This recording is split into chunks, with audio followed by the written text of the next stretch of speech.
কখনো কি মনে হয়েছে, ইস, যদি কম্পিউটারকে দিয়ে নিজের ইচ্ছামতো কাজ করানো যেত, কিন্তু কিভাবে শুরু করতে হবে সেটাই যেন একটা বিশাল রহস্য। চলুন আজ সেই রহস্যের জটটাই খোলা যাক। আমরা তো একজন আরেকজনের সাথে কথা বলি, তাই না? কিন্তু একটা যন্ত্রের সাথে, সেটার সাথে কিভাবে ভাব বিনিময় করা যায়, এখানেই আসে প্রোগ্রামিংয়ের ব্যাপারটা।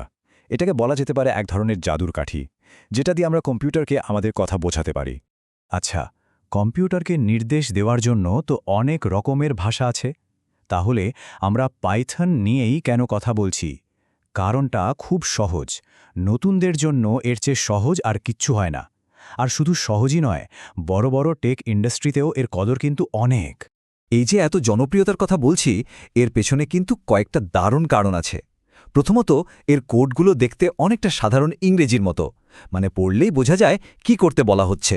দ্বিতীয়ত, এটা ব্যবহার করতে কোনো টাকা লাগে না, একদম ফ্রি। আর সবথেকে বড় কথা হলো এর ক্ষমতা।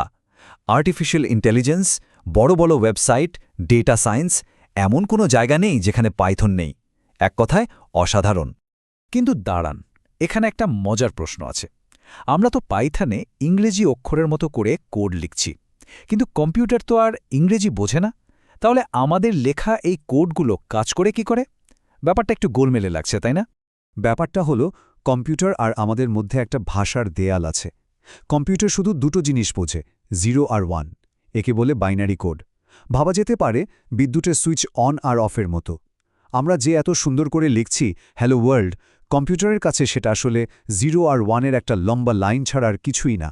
তো এই ভাষার দেয়ালটা ভাঙার জন্যেই আমাদের একজন অনুবাদক বা ট্রান্সলেটর দরকার।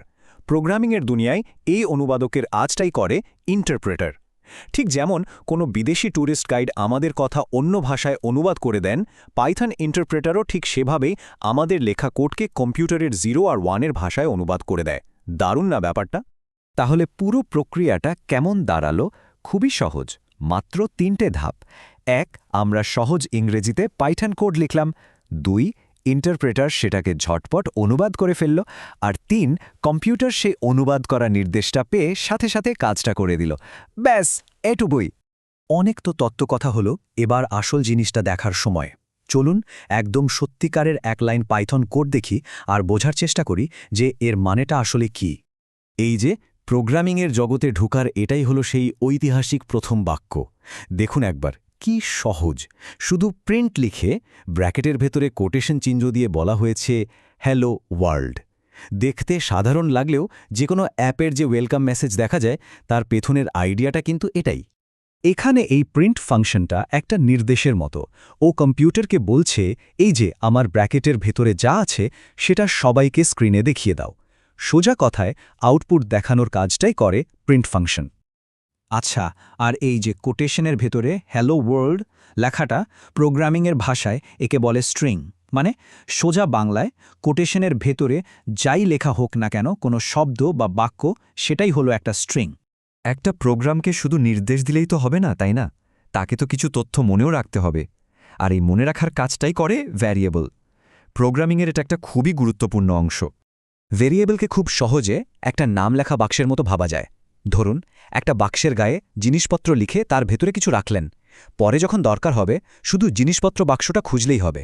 ভেরিয়েবলও ঠিক তাই, একটা নাম দেওয়া কন্টেইনার, যেখানে আমরা তথ্য জমিয়ে রাখতে পারি।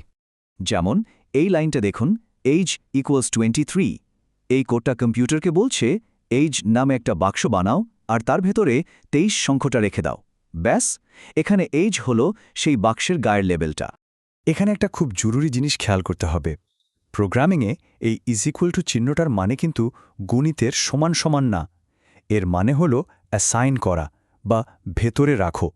মানে ডান দিকে যা আছে সেটাকে বাম দিকের ভেরিয়েবলের মধ্যে জমা করে দাও।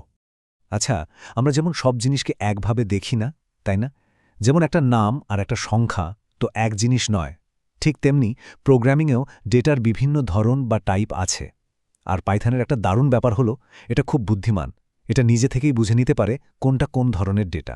সবচেয়ে কমন কয়েকটা ডেটা টাইপ হলো, যে কোনো ধরনের লেখা বা টেক্সটকে বলে স্ট্রিং, যে কোনো পূর্ণ সংখ্যা যেমন 23 হলো ইন্টিজার, দশমিকওয়ালার সংখ্যা ধরুন 25.99 সেটা হলো ফ্লোট, আর কোনো কিছু সত্যি না মিথ্যে মানে ট্রু বা ফলস সেটা বোঝানোর জন্য আছে বুলিয়ান।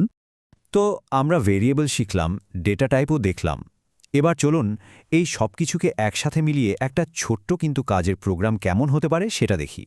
ধরে নিই আমরা দুটো ভেরিয়েবল নিলাম, একটা হলো a, যার ভেতরে রাখলাম 2, আরেকটা b, যার ভেতরে রাখলাম 5। দুটোই কিন্তু পূর্ণ সংখ্যা, মানে ইন্টিজার। এরপর আমরা একটা নতুন ভেরিয়েবল নিলাম সাম নামে, আর কম্পিউটারকে বললাম a আর b এর ভেতরে যা আছে সে দুটোকে যোগ করে সামের মধ্যে রেখে দাও।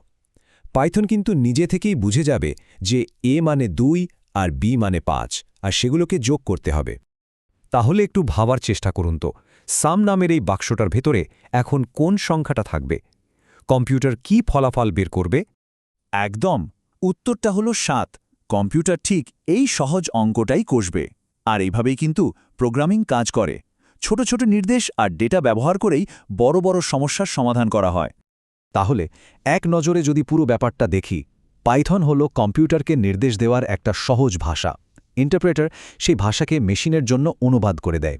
প্রিন্ট দিয়ে আমরা যে কোনো কিছু স্ক্রিনে দেখাতে পারি, আর ভ্যারিয়েবল হলো তথ্য জমা রাখার বাক্স। এই তো। প্রোগ্রামিংয়ের দুনিয়ায় কিন্তু সবে পা রাখা হলো। এই যে সহজ কয়েকটা জিনিস শেখা হলো, এগুলো দিয়েই কিন্তু অসাধারণ সবকিছু তৈরি করার দরজাটা খুলে গেল।